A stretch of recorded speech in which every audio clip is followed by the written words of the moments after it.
আসসালামু আলাইকুম এভরিওয়ান, সবাই কেমন আছেন? অনেকেই লোকলজ্জার ভয়ে মুখে বলতে পারে না, কিন্তু খেতে অনেক বেশি পছন্দ করে আজকের আমার এই রেসিপি। তো চলেন আমি কি রান্না করছি এটা আপনাদের সাথে শেয়ার করি। এই রান্নাটা করার জন্য আমি কড়াইয়ে দিয়ে দিচ্ছি হাফ কাপ পরিমাণ সয়াবিন তেল। এর মধ্যে এখন কিছু গোটা মশলা ব্যবহার করব। এখানে আছে তেজপাতা, তারপরে কালো এলাচ, সাদা এলাচ, লবঙ্গ, সাদা গোলমরিচ, কালো গোলমরিচ, আর আছে দারচিনি। এগুলোকে তেলের মধ্যে কয়েক সেকেন্ড ভেজে নিয়ে আমি দিয়ে দিব বড় সাইজের 3টা পেঁয়াজ কুচি। পেঁয়াজটাকেও এখন আমি ভালো করে তেলের মধ্যে ভেজে নিচ্ছি। হালকা করে একটু ভেজে নিয়ে এখানে আমি দিয়ে দিব গোটা জিরা। গোটা জিরাটা এই রান্নায় একটা সুন্দর ফ্লেভার অ্যাড হবে, এই জন্য আমি দিয়ে দিলাম। এখন পেঁয়াজের কালারটা একটা বাদামি কালার চলে আসলে এখানে আমি দিয়ে দিচ্ছি মুরগির পা, গিলা, তারপরে মাথা, চামড়া। তো আমার বাসায় মুরগি রান্না হলে আমি পাগুলো একদম এভাবে মানে একসাথে করে তারপরে রান্না করি। এই রান্নাটা আমি জানি না কার কাছে কেমন লাগবে, আমার কাছে অমৃতর মতো লাগে।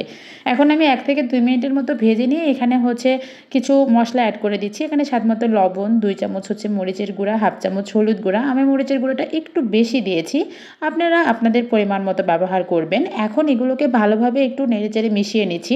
আমি কিন্তু আজকে কোনো প্রকার পানি ছাড়া এই পা, গিলা, তারপরে মাথা, চামড়া সবগুলোকে ভালোভাবে কষিয়ে নিব। 3 থেকে 4 মিনিট চুলার হিটটা মিডিয়ামে রেখে ভালো করে কষিয়ে নেওয়ার মাঝখানে এখানে আদা, রসুন, জিরা আর ধনিয়া সবগুলোকে ভালোভাবে বেটে নিয়েছিলাম। এগুলো এখানে আমি একসাথে এগুলো দিয়ে আরও কিছুক্ষণ কষিয়ে নিব।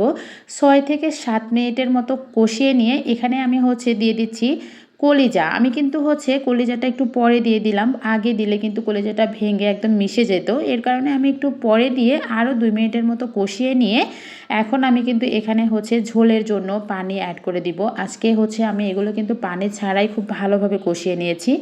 এখানে ঝোলের জন্য আমি 3 কাপ পরিমাণ পানি, এটা গরম পানি ব্যবহার করেছি। পানিটা দেওয়ার পরে নেড়েচেড়ে নিয়ে এখন ঢাকনা দিয়ে ঢেকে প্রথমে 3-4 মিনিটের মতো চুলার হিটটা মিডিয়াম টু হাইয়ে রেখে একটা বলক উঠিয়ে নিচ্ছি। বলক উঠিয়ে গেলে এখন কিছু আজকের যে রান্নার মেইন উপকরণ এইগুলো এখন দিয়ে দিচ্ছি। এখানে দিয়ে দিব আমি 2টা বড় সাইজের টমেটো মাঝখানে কেটে নিয়েছি, সেটা দিয়ে দিচ্ছি। দিয়ে দিব গোটা রসুনের যে মানে কোয়া। তারপরে এখানে দিয়ে দিব আমি কিছু পেঁয়াজ। এইগুলো দেওয়ার কারণে মূলত এই রান্নাটা আমার হাতের সবাই এত বেশি পছন্দ করে। আর দিয়ে দিচ্ছি গোটা কিছু কাঁচামরিচ, একটা বড় সাইজের কাঁচামরিচ দেখালাম।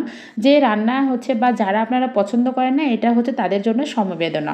যাই হোক, মজা করলাম। এখন আমি ঢাকনা দিয়ে ঢেকে আরও কিছুক্ষণ রান্না করে নিলাম। এখন যখন দেখলাম যে খুব ভালোভাবে সব কিছু প্রপার কুক হয়ে গিয়েছে, এখন নামানোর 2 মিনিট আগে আমি দিয়ে দিচ্ছি গরম মশলা গুঁড়া। এখানে জিরা, তারপরে সব গরম মশলা, জয়ফল, জয়ত্রী সব কিছু মিশিয়ে একটা গুঁড়া করা আমার বাসাতেই বানানো, সেটা দিয়ে আমি এখন নামিয়ে নিব। তো আমার ভিডিওটি আপনাদের কাছে কেমন লাগলো, আর কে কে আজকের এই রান্নাটা পছন্দ করেন অবশ্যই আমাকে কমেন্টস করে জানাবেন। দেখা হবে নেক্সট ভিডিওতে। আল্লাহ হাফেজ।